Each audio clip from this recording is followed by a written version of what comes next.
бахшида ба 35 солагии истиқлолияти давлатии ҷумҳурии Тоҷикистон дар шаҳри Хуҷанд корҳои ободонию бунёдкорӣ бо маром идома дорад.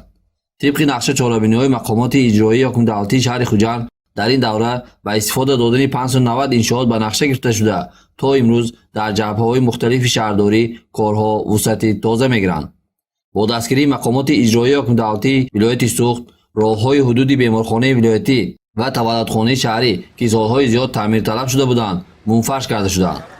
инчунин дар маҳаллаи Темурмалики шаҳри Хуҷанд роҳҳои ҳудуди якчанд адад биноҳо мунфаш карда шуда, ҳамчунин барои истироҳати шаҳрвандон шароит муҳайё карда шуд.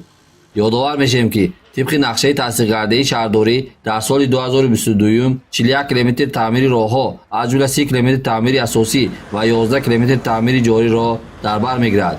дар давоми нимсоли аввали соли 2022 дар шаҳри Хуҷанд беш аз 15 километр роҳҳо таъмири асосии ҷорӣ гузаронида шуд.